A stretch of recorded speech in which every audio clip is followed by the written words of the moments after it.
benvenuti a ATG Sicilia. Le principali notizie. Passava informazioni riservate e agevolava il figlio del boss in carcere. Nuovi particolari dopo l'arresto di Carmen Palo, l'ex vice sindaco di Itala e guardia carceraria accusato di corruzione e favoreggiamento della mafia. Palermo pagano per ottenere la restituzione delle auto rubate, denunciati in 14 per favoreggiamento. Era già successo ai commercianti che non avevano voluto denunciare il pizzo. Ad Agrigento prosegue il sit-in davanti al municipio contro la mancanza d'acqua. La crisi idrica rischia di ripercuotersi sull'imminente Agrigento Capitale della Cultura 2025. Catania, occhio alla velocità, attivi gli autovelox sulla circonvallazione, serviranno a stanare gli automobilisti che non rispettano il limite dei 50. Il vice sindaco La Greca, ridurre la velocità salva la vita. Mister Bianco, con la creazione alle porte di Catania di un nuovo polo commerciale, punta alla rinascita economica. La sfida della famiglia di imprenditori Arena accolta dall'amministrazione comunale. Oggi giornata mondiale della salute mentale, iniziative in tutta la Sicilia, villaggio globale a Palermo davanti al Politeama. 3 milioni gli italiani con problemi psichici, sempre più i giovanissimi. Piero Guccione, Dolore e Meraviglia, è la mostra virtuale del maestro di Scicli, 24 opere d'arte da ammirare da casa. Calcio, allungare la striscia positiva e recuperare prima possibile il punto di penalizzazione. È un Catania carico quello che prepara la sfida con l'Altamura.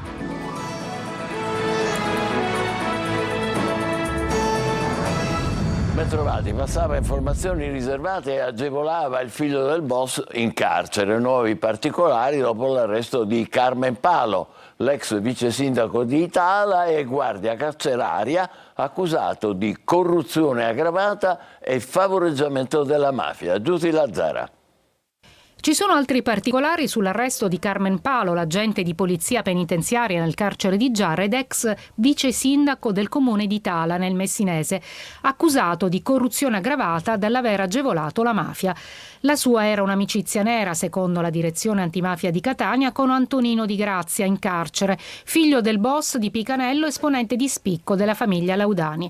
La guardia carceraria, dalle indagini della squadra mobile di Catania, avrebbe fornito a Di Grazia informazioni riservate sulle banche dati in uso esclusivo delle forze dell'ordine. In più, avvertiva l'amico su possibili perquisizioni, tenuto conto che Di Grazia teneva illegalmente in cella un cellulare. Ma non solo, qualche volta gli aveva fatto utilizzare anche il telefono dell'ufficio per sentire parenti e amici. Tutto, secondo le indagini, per un tornaconto che permetteva a Palo di scommettere sulle partite di calcio a spese di Di Grazia, somme che lui stesso poteva utilizzare in autonomia per i favori offerti. Nell'inchiesta entra anche il sequestro delle quote societarie del bar Caffè Etna e di beni per 600.000 euro. Le indagini hanno fatto emergere l'intestazione fittizia del bar catanese a prestanome per eludere misure di prevenzione. Palermo avrebbero pagato per ottenere la restituzione dell'auto rubata, negando di avere subito l'estorsione. 14 palermitani, automobilisti da vittime, si trasformano in favoreggiatori. Per loro infatti è scattata la denuncia, come era già successo ai commercianti che non avevano voluto denunciare il pizzo. Manlio Viola. Non solo la banda che ruba le auto e poi le restituisce dietro il pagamento di un riscatto, anche gli automobilisti che pagano quel riscatto per riavere indietro la vettura commettono un reato. Sono 14 palermitani denunciati per favoreggiamento nei confronti della banda scoperta nelle scorse settimane. Tutti hanno pagato senza poi denunciare l'estorsione subita, anzi negandola. Il gruppo che ha agito con base nel quartiere dello Sperone è risultato responsabile di un vasto giro di riciclaggio di auto rubate, alle quali sono stati poi alterati i dati dei telai mediante nuove punzonature, riportando quelli di auto incidentate, quasi tutte inutilizzabili, acquistate per questi scopi. Ma non tutte le vetture venivano clonate, come si dice in gergo. Questo destino toccava soltanto a quelle non reclamate dai proprietari. 14 vittime del furto invece si sarebbero messe in contatto con la banda e avrebbero pagato per la restituzione, ma nonostante l'estorsione accertata dagli inquirenti, hanno poi negato di aver pagato, ostacolando le indagini e non consentendo di ricostruire quanto successo. Per queste persone è scattata la denuncia. Rapine, estorsioni, ma soprattutto furti d'auto con il cosiddetto cavallo di ritorno sono una piaga che si è diffusa a macchia d'olio a Palermo, dove i furti sono all'ordine del giorno e spesso i mezzi rubati vengono restituiti proprio dopo il pagamento di un riscatto. E adesso per chi paga per l'auto rubata c'è la denuncia per favoreggiamento. Allora, passiamo ad altro. Le batterie di botti che esplodono in diversi quartieri di Palermo arrivano da Napoli e per posta. Lo hanno scoperto i finanzieri che, ricostruito il viaggio dei giochi pirotecnici che state vedendo, hanno sequestrato nel capoluogo siciliano oltre 220 kg di materiale esplodente, uno dei destinatari di più di 5.000 fuochi artificiali è stato denunciato per aver messo in pericolo la sicurezza dei trasporti pubblici. Agrigento prosegue a oltranza la protesta con un sit-in davanti al municipio contro la mancanza d'acqua. I manifestanti esasperati non si arrendono, la gravità della crisi idrica rischia intanto di ripercuotersi sull'imminente serie di eventi per Agrigento, capitale della cultura 2025. Davide Sardo. Prosegue ad oltranza il sit-in dinanzi al municipio di Agrigento contro la mancanza d'acqua. Cittadini esasperati continuano la loro protesta. I manifestanti non sono tanti, si danno il cambio. Un piccolo gruppo quanto basta per mantenere alta l'asticella della tensione sul problema che rischia di ripercuotersi sull'evento Capitale della Cultura 2025. Il sit-in abbiamo detto che proseguirà finché non si ristabilirà la normalità del sistema idrico. Ci rendiamo conto che sono tutti fermi, dal Presidente della Regione ad arrivare al responsabile della Protezione Civile, ad arrivare al Sindaco. Il Sindaco di Agrigento è una persona desaparecito. Io sto in una frazione di Agrigento, a Zingarello, abbiamo ricevuto domenica l'acqua dopo 50 giorni. È una situazione assolutamente insostenibile e questa deve cambiare. Va meglio, si fa per dire, nella popolosa frazione di Fontanelle, che per tutta l'estate è stata simbolo e testimonianza della grave crisi idrica, con turni di distribuzione dilatati per mesi, la rabbia dei residenti e le manifestazioni in piazza più volte documentati dalle nostre telecamere. Adesso, effettuati alcuni lavori con i sistemi di pompaggio, l'erogazione è più frequente, una volta ogni 10 giorni. A Fontanelle sembrerebbe che la cosa sia cambiata, in quanto prima non avevamo acqua, ora circa una volta a settimana erogano nuovamente acqua. Non è il flusso abbondante per quello che ci tocca, perché noi siamo 32 condomini. Riusciamo a sopravvivere con 400-500 litri di acqua giornalieri e andiamo avanti così. Torno a ripetere, grazie ai vostri servizi, tutto questo fatti in precedenza, grazie anche ad altri giornalisti che si sono interessati, siamo riusciti a portare quel pochino che ci basta per campare e non morire. Però non stiamo comprando acqua e questo è già un miracolo. Se a Fontanelle la distribuzione dell'acqua è stata resa più o meno tollerabile, in altri quartieri ancora scarseggia ed è distribuita con turni da terzo mondo. Catania, occhio alla velocità. Attivi gli autovelox sulla circonvallazione, serviranno a stanare gli automobilisti che non rispettano i limiti di 50 all'ora. Il vice sindaco La Greca dice i numeri parlano chiaro, ridurre la velocità salva la vita. Tonino De Mana. Mentre Anna, circondata dagli affetti più cari, lotta per la vita al San Marco, sulla circonvallazione di Catania è arrivato il momento degli autovelox, pronti a stanare chi scambia la strada per circuiti di Formula 1.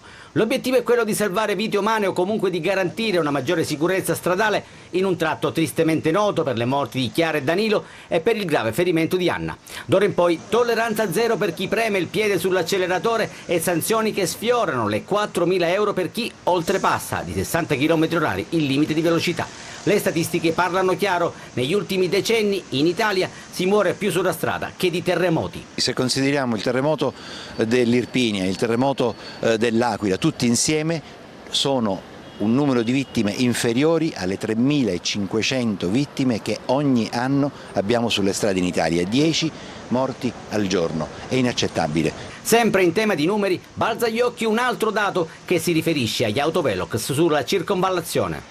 Abbiamo visto che in gennaio all'incirca il 37-40% soltanto rispettava il 50 km all'ora. A giugno si è passati ad oltre il 70% con una punta straordinaria a luglio di più dell'80%, perfino nei giorni feriali l'86% dei catanesi che ha rispettato i 50 km all'ora. Resta ancora da educare una buona fetta di indisciplinati, capaci di passare con il rosso negli attraversamenti pedonali di Viale Andrea Doria, come mostrano le immagini. Per loro, parola d'ordine, repressione. Sì, l'articolo 142 del codice della strada è molto severo, ci sono delle sanzioni che vanno da un minimo di 40-50 euro se si superano di 10 km all'ora il limite, ma si arriva a sanzioni ingentissime fino al ritiro della patente se naturalmente si raggiungono limiti superiori. Gli autovelox sono attivi sul Viale Ulisse, sul Viale Andrea Doria e sul Viale Bolano, ed attenzione anche al TX Speed per la rivelazione automatica delle violazioni del passaggio con il segnale rosso. In questo caso sono già centinaia le multe recapitate.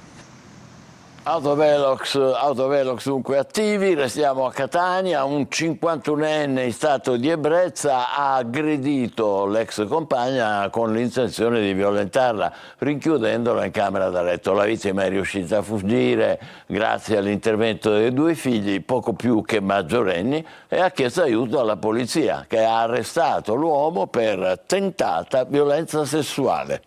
Sempre a Catania, nel cuore di San Cristoforo, scoperto un appartamento utilizzato come base di spaccio. La droga era nascosta in un armadio e nei pensili della cucina. Arrestato un pusher di 24 anni, Giuseppe Lazzara. Aveva affittato un appartamento a San Cristoforo nel cuore di Catania, in via della Concordia. Quelle 2 stanze al piano terra erano diventate la base logistica per lo spaccio di cocaina e marijuana. I carabinieri, notando i movimenti sospetti in quella strada, dopo settimane di appostamenti in incognito, hanno scoperto così il covo dello spaccio. In manette è finito un pusher di 24 anni che, vedendo bussare alla porta ai carabinieri, si è allarmato per il controllo. Dalle perquisizioni, infatti, sono state trovate dentro un armadio nel cortile interno della casa buste di plastica con la marijuana del tipo amnesia. La cocaina era stata nascosta negli armadietti della cucina in buste di plastica azzurra. Sequestrati contanti per 3.000 euro e il block notice con i nomi e gli importi frutto dello spaccio all'ingrosso. A Mister Bianco nasce un nuovo polo commerciale, è una sfida lanciata dalla famiglia di imprenditori Arena e accolta dall'amministrazione comunale. Simona Mazzone. Un viaggio lungo oltre 100 anni, una storia cominciata il 19 gennaio del 22, quando Cristoforo Sberna a Val Guarnera Caropepe nell'Ennese ottiene la prima licenza commerciale. Poi il testimone al genero Giovanni Arena e così via. L'impero comincia a ingrandirsi fino ai giorni nostri, con il presidente Cristoforo Arena che porta il nome del nonno e i suoi figli, 4ª generazione di una famiglia di imprenditori. Sono felice di aver ereditato alla famiglia la continuità del lavoro e dell'azienda che hanno creato i nostri genitori, i nostri nonni e così via. L'ultima sfida in ordine di tempo della famiglia Arena è qui, dove sorgeva dal 1989 Città Mercato, che rinasce con un nuovo nome e un nuovo volto in una superficie di circa 20.000 metri quadri. L'Arena di Mister Bianco guarda già al futuro e all'ambiente, puntando sull'energia green. Questo è un centro green perché è stato realizzato con tutte le caratteristiche, con pareti ventilate. Abbiamo realizzato un impianto fotovoltaico da Omega 2 che riesce ad avere un'autonomia energetica totale. Un polo ambizioso che vuole porsi da apripista per il rilancio dell'economia del territorio, fattore su cui punta l'attuale amministrazione comunale. Noi oggi abbiamo dato appuntamento al giorno 15 di novembre perché presenteremo la nostra idea di rilancio, di masterplan di tutta l'area commerciale, che vedrà sul tavolo insieme università, tecnici, imprese, gli stakeholder del territorio, sindacati, per parlare appunto di rilancio di una zona che vedrà da qui ai prossimi anni la nascita della metropolitana, metropolitana. Un progetto coraggioso che ha visto l'impiego di soli capitali siciliani e che dal punto di vista economico vuole stimolare lo sviluppo del territorio e la crescita occupazionale, con i suoi oltre 200 dipendenti dei 3.500 già impiegati dalla famiglia Arena. Un uomo di 68 anni è stato investito da uno scooter a Palermo. Il giovane alla guida della moto, dopo aver travolto il pedone, è fuggito senza prestare soccorso. Alcuni automobilisti di passaggio hanno allertato il 118 e l'uomo adesso è in codice rosso in ospedale. Un giovane di 24 anni, studente di medicina, è morto carbonizzato per essere rimasto incastrato nel sedile posteriore di un'auto che si è ribaltata e ha preso fuoco nella strada di servizio dell'autodromo di Pergusa. Gli altri 2 occupanti riusciti a uscire dall'auto sono rimasti feriti. Oggi giornata mondiale della salute mentale. Sempre più giovanissimi soffrono di problemi psichici. Iniziative in tutta la Sicilia, villaggio globale a Palermo. Marco Gulà. Secondo una stima, 3 milioni circa di persone in Italia soffrono di problemi psichici e 2 milioni restano senza cure. Tra questi, a farne maggiormente le spese sono i giovani, spesso soli di fronte alle loro ansie, paure e disorientamenti. A lanciare l'allarme nel giorno della giornata mondiale della salute mentale sono i dipartimenti che chiedono risorse adeguate e un aumento dell'organico specialistico. Qui siamo a Palermo e l'ASPA ha allestito un vero e proprio villaggio davanti al Teatro Politeama per incontrare utenti e cittadini sull'importanza del tema. Oggi è una giornata che non vuole essere dedicata alla salute mentale. Oggi è una giornata in cui noi vorremmo invece festeggiare un progetto di vita che l'ASP vuole proporre a tutti i cittadini che in qualche maniera si trovano coinvolti in problematiche di natura mentale. La salute mentale va tutelata e preservata prima di tutto, quindi dovremmo sapere essere in grado di intervenire al primo problema, all'insorgere del primo problema. Tra i disturbi principali che intaccano anche la salute mentale ci sono i disturbi del comportamento alimentare, i disturbi della personalità e quelli dello spettro autistico. Questa è sicuramente un'iniziativa a livello mondiale, quindi è questa la cosa importante, cioè tutta la società del mondo considera oggi l'importanza di quello che è la collaborazione e l'interazione fra tutte le istituzioni che si occupano del benessere dello stato sociale e di salute dei cittadini. E poi il tema dell'inclusione, un supporto anche per tutti i tossicodipendenti, in particolare quelli assuntori di crack. Donazioni, oltre 180.000 euro sono stati raccolti ieri sera a Giarre nell'evento a sostegno della ricerca sulla fibrosi cistica. L'iniziativa si chiama Doniamoci Fundraising Dinner. 70 chef, intrattenimento e musica. Tra i protagonisti Mario Biondi, Eva Spampinato. To take more than we give. La calda voce di Mario Biondi ha aperto la 7ª edizione di Doniamoci Fundraising Dinner, l'evento di raccolta fondi a sostegno della ricerca sulla fibrosi cistica, nato a Catania dall'iniziativa dell'imprenditore Claudio Miceli e che quest'anno donerà il ricavato a 2 progetti italiani, le case LIFC, Comitato di Catania, e il Gendel CF della Fondazione Fibrosi Cistica Ricerca, che attraverso la terapia genica mira a trovare una risposta per quei malati, 1 su 3, che sono ancora orfani di terapia. Il progetto è molto importante, si tratta del primo laboratorio genetico dedicato interamente alla fibrosi cistica, è un progetto di respiro internazionale oltre che di eccellenze italiane. Oltre 180.000 euro la somma raccolta a fine serata. Messi insieme i piaceri della vita, sicuramente il cibo è uno dei piaceri più importanti, la musica ne fa parte a pieno titolo, però tutti messi a servizio del piacere della vita, del vivere bene. Questi eventi sono utilissimi proprio per fare in modo che i ricercatori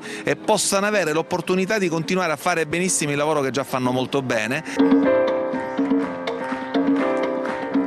E dopo la musica e lo spettacolo presentati da Ruggero Sardo, nella seconda parte della serata i protagonisti sono stati gli oltre 70 chef coordinati da Sebbi Sorbello, con oltre 121.000 portate preparate. E non potevano mancare i dolci con i pasticceri del Compait, capitanati da Peppe Leotta, e l'altra eccellenza siciliana, il vino servito dai sommelier dell'Ice Sicilia. Evviva! Adesso passiamo all'arte. Piero Guccione, Dolore e Meraviglia. È una mostra virtuale del maestro di Scicli, 24 opere artistiche da ammirare da casa. Veronica Barbarino. Le opere di Piero Guccione da ammirare comodamente seduti in casa. Le meraviglie artistiche del poeta del pennello si trovano online sul sito a lui dedicato. Dal titolo Dolore e Meraviglia, ispirato ad una citazione di Aristotele, viene riproposta online la mostra allestita ad inizio del 2024 presso la sede del Museo regionale Francesco Messina Salvatore Incorpora di lingua glossa. Lungo il percorso si potranno ammirare le riproduzioni di 24 opere di Piero Guccione realizzate tra il 1975 e il 2008, attraverso l'azzurro del cielo che sfiora il mare, il giallo vivo dei campi di grano, frondosi carrubi e lune solitarie. L'artista racconta con commozione la bellezza del creato, ma anche il dolore quando questa è violata dall'uomo. Definito il più leopardiano tra gli artisti del Novecento per gli echi di solitudine e di infinito che evocano le sue opere, questa esposizione sembra accostarlo al poeta di Recanati. La cifra stilistica del pittore del Novecento italiano, come la definì Leonardo Sciascia, è una riconoscibile fuga dal tempo per andare e restare oltre il tempo. Sul sito la mostra rimarrà online fino al 4 maggio 2025, vigilia della nascita di Guccione, maestro di Scicli. Basta cliccare Piero Guccione. Breve pausa, tra poco per il calcio, la voglia del Catania di recuperare subito il punto di penalizzazione. State con noi, vi aspettiamo.